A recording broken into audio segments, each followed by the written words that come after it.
지난 시간에는 혁신인재 양성을 위한 교육의 계층 사다리 기능 회복에 대해서 말씀을 나누었습니다.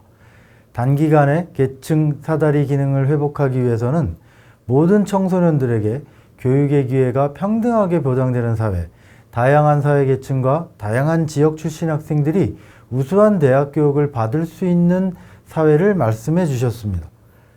이번 시간에는 지난 시간에 이어서 공정한 사회 만들기의 두 번째 이야기로 취업, 창업의 계층 사다리에 대한 주병기 교수님의 말씀을 듣도록 하겠습니다. 교수님 안녕하세요. 안녕하세요.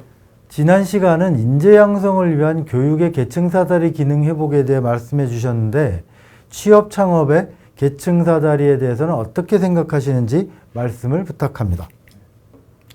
대학 입학뿐만 아니라 취업과 창업 그리고 기업 활동을 통한 성공 사다리도 충분히 만들어져야 합니다.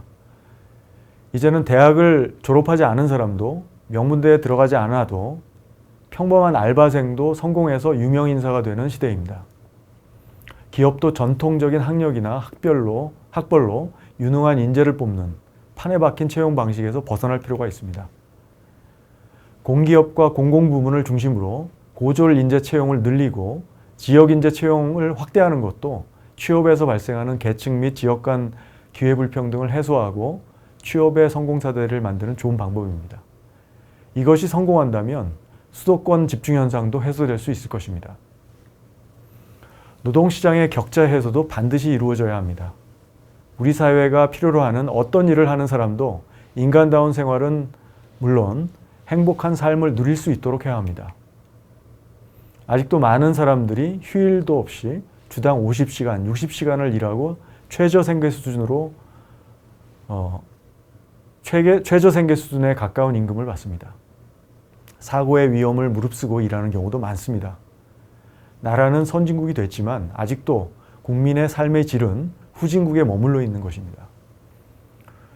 정규직, 비정규직, 대기업, 중소기업, 제조업, 서비스업, 남성, 여성 간의 근로소득 격차가 다른 선진국들과 비교할 때 너무 큽니다. 우리 경제에도 이제 성공적인 IT 기업들이 등장하기 시작했습니다. 그러나 수출 주력 산업에서는 여전히 성공적인 기업 성장의 사례는 드뭅니다. 아직도 기업 생태계가 극소수의 재벌 대기업을 정점으로 소수의 중견 중소기업 그리고 대다수의 소기업들로 구성되어 있습니다. 창업과 중소기업 단계를 거쳐 중견기업과 대기업으로 성장하는 길이 막혀 있기 때문입니다. 창업과 중소기업 단계를 거쳐 중견기업과 대기업으로 성장하는 길이 막혀 있다는 말씀은 기업 성장의 성공 사다리가 작동하지 못한다는 말씀이신 것 같은데요. 교수님이 보실 때 그 원인은 어디에 있다고 생각하십니까? 기업 성장의 성공 사다리가 작동하지 못하는 원인은 재벌과 대기업 집단이 길을 막고 있기 때문입니다. 재벌의 경제력 집중은 아직도 심각한 문제입니다. 재벌과 대기업이 우월적 지위를 남용해서 협력 중소기업의 성과에 대한 적정한 보상이 이루어지지 않습니다. 또 재벌 대기업 집단의 내부 거래, 일감 몰아주기 등 대기업의 수익을 총수 일가가 빼돌리는 나쁜 경영 행태, 정실주의 관행, 공권력의 부패 이런 것들도 건실한 중소기업의 성장을 가로막습니다. 돈과 권력의 인맥이 생산성과 혁신보다 더 중요시되는 경제에서 혁신가의 창업과 성장을 기대할 수 없는 것은 당연한 일입니다. 결국 이렇게 중소기업의 성장이 가로막힌 경제의 최대 피해자는 다수의 국민, 힘없는 서민, 노동자들입니다. 고용의 80% 이상을 책임지는 중소기업이 어려워지면 좋은 일자리는 줄어들 수밖에 없고 일자리의 질은 나빠질 수밖에 없습니다. 불공정한 시장 경제의 강자들이 경제적 지대를 독점하면 다수의 약자들의 삶이 피폐해질 수밖에 없습니다. 교수님 잘 알겠습니다. 관련해서 교수님께서 최근 많이 말씀하고 계시는 ESG 경영에 대해서도 한 말씀 해주시기를 부탁드립니다. 최근 환경, 사회 그리고 지배 구조의 영문 첫 글자를 따서 만들어진 ESG라는 용어, ESG 경영에 대한 관심이 커지고 있습니다. 주요 선진국들을 중심으로 해서 미국과 유럽에서는 오래전부터 기업의 사회적 책임이 강조되어 왔습니다. 사회적 책임은 윤리적 차원의 문제만이 아니라 기업의 공급망에서 발생하는 위험 관리와 기업의 사회적 평판 등을 통해서 기업의 지속 가능성에 큰 영향을 미칠 수 있습니다. 기후위기와 국제사회의 협력으로 만들어진 글로벌 거버넌스 때문에 이제 탄소 배출에 대한 책임은 장기적 위험 관리의 문제가 아니라 당장의 투자 유치, 수익 창출과 관련된 시급한 문제로까지 인식되기 시작했습니다. 국제사회는 기업들이 직접적인 탄소 배출뿐만 아니라 공급망에서 유발되는 간접적인 탄소 배출까지 책임질 것을 요구하고 있습니다. 따라서 글로벌 공급망 관리도 기업들에게 중요한 이슈가 되고 있습니다. 기후위기와 에너지 전환으로 촉발된 ESG를 강조하는 자본주의는 기업 경영에 큰 변화를 가져올 것입니다. 구글, 애플 등 글로벌 기업들이 2050년까지 공급망에서 100% 재생에너지만 사용한다는 RE100을 선언했습니다. 우리나라 글로벌 대기업들도 여기에 합류했습니다. 그러면 말씀하신 것처럼 세계적 조류인 ESG 경영이 한국 자본주의에 어떤 영향을 미칠까요? 지금은 세계사적 전환기라고 저는 생각합니다. 특히 기후위기에 대응한 에너지 전환과 탄소 중립사회로의 이행은 글로벌 경제와 무역 질서에 있어서의 거대한 전환을 필요로 합니다. 대한민국에는 큰 도전입니다.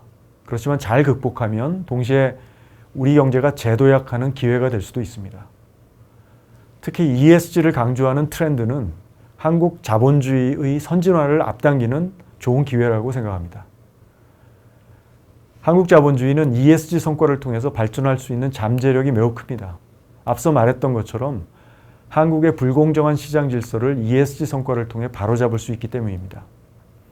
지금까지 무시되어 온 중요한 과제들, 협력 업체들과의 상생, 고용복지와 역량 강화, 그리고 혁신적 성과와 합리적 지배구조의 확산, 이런 많은 성과가 이어지게 될 것입니다.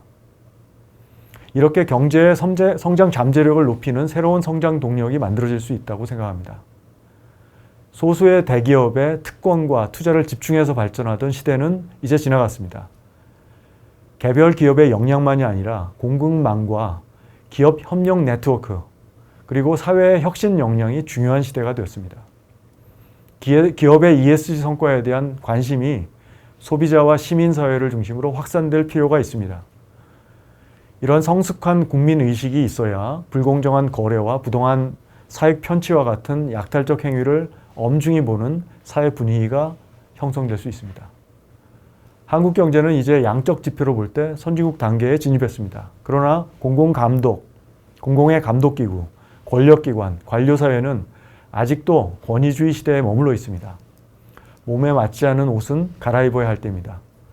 횡령, 배임, 분식회계 같이 중대한 기업 범죄를 솜방망이 처벌하는 관행은 근절돼야 합니다. 경제 규모와 발전 단계에 걸맞는 엄격한 감독과 엄중한 처벌이 이루어지도록 권력기구와 관료사회의 근본적 개혁이 필요합니다. 미국 경제는 지난 100년 동안 꾸준히 2% 수준의 경제 성장을 지속했습니다. 혁신적인 창업, 새로운 선도기업의 진입과 성장이 이어지는 역동적인 기업 생태계가 이런 지속성장의 주춧돌입니다. 이처럼 건강한 기업 생태계가 만들어질 수 있었던 것은 반독점과 공정거래에 대한 공적 감시와 사법적 처벌이 엄격히 이루어지기 때문입니다. 시장 지배력이 있는 강자들이 진입 장벽을 만들고 혁신을 가로막지 못하도록 엄격히 감독해야 창업, 신규 사업자와 중소기업들이 성장할 수 있는 길이 열립니다. 이렇게 경제적 약자들이 역량 개발, 취업, 창업과 혁신을 통해 성장할 수 있는 성공 사다리를 만들어야 합니다. 교수님 감사합니다. 이번 시간에는 취업과 창업의 계층 사다리 만들기, 그리고 기후위기와 에너지 전환으로 촉발된 ESG 경영에 대한 말씀을 들었습니다. 교수님께서 말씀하신 다양한 측면의 한국 사회 불평등을 해소하고 지속 가능한 경제 발전과 성장을 위해 무엇이 필요한지 이 강좌를 총정리하는 관점에서 말씀해 주시면 감사하겠습니다. 우리 경제가 빠르게 성장할 수 있었던 원동력은 앞에서 말씀드렸듯이 높은 교육열과 고도의 인적 자본 축적에 있습니다.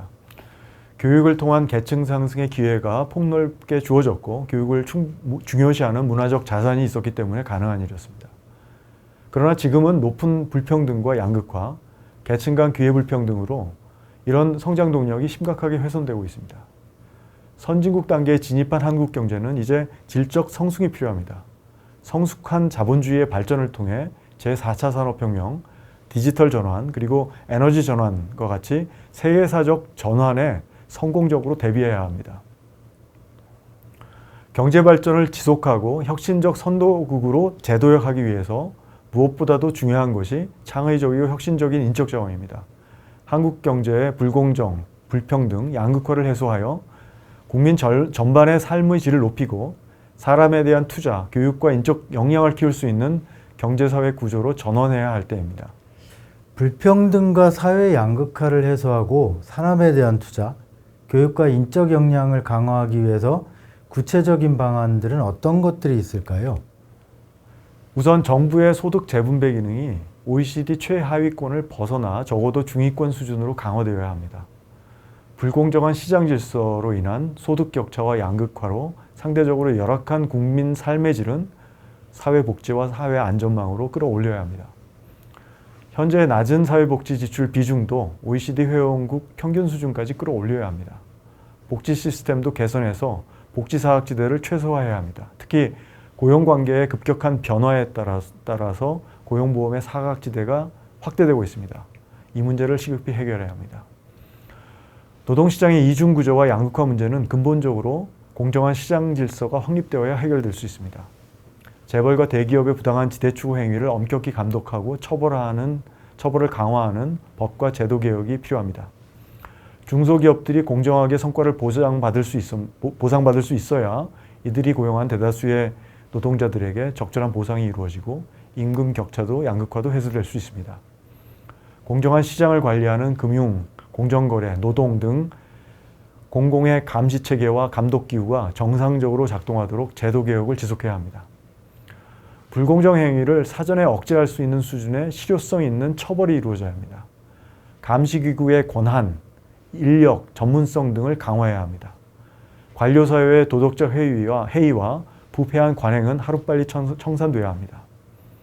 포용적 교육 투자와 고도의 혁신적 인적 자본의 축적이 이루어질 수 있도록 하는 것이 한국 경제가 지속 발전하고 선도형 경제로 전환할 수 있는 중대한 과제입니다. 교육, 의료, 복지 등 개인의 역량과 삶의 질을 높이는 기초재 공급의 지역별 격차를 해소해야 합니다.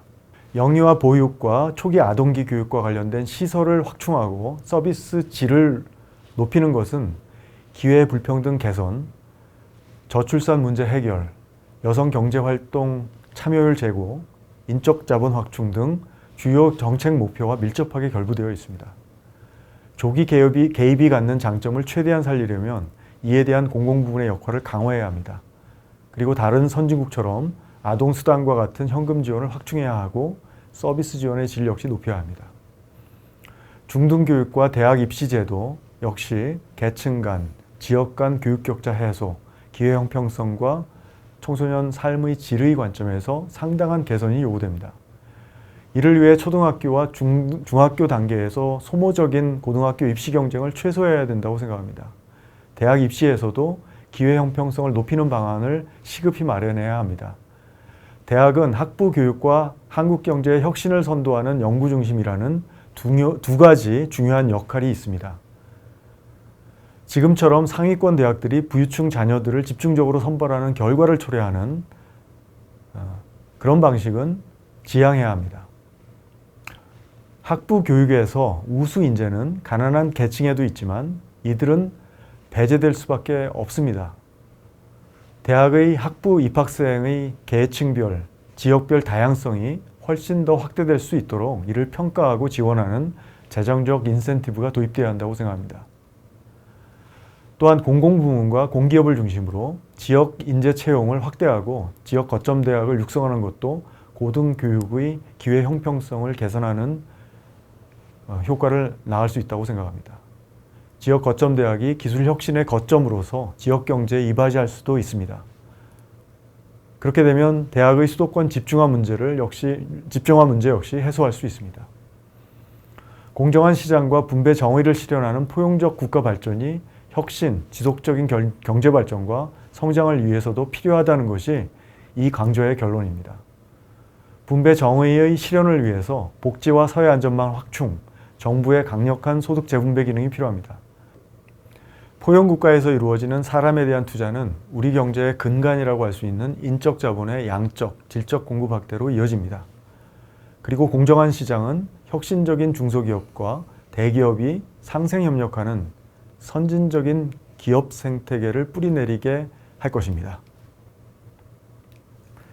포용적 국가로 발전시키고 그런 국가에서 이루어지는 사람에 대한 투자가 공정을 담보하고 결국 지속 가능한 성장을 위한 혁신으로 이어질 것이다. 이렇게 요약할 수 있을까요? 예. 여러 가지 귀중한 말씀을 해주셨습니다. 교수님 말씀 감사합니다. 수고하셨습니다. 네, 고맙습니다.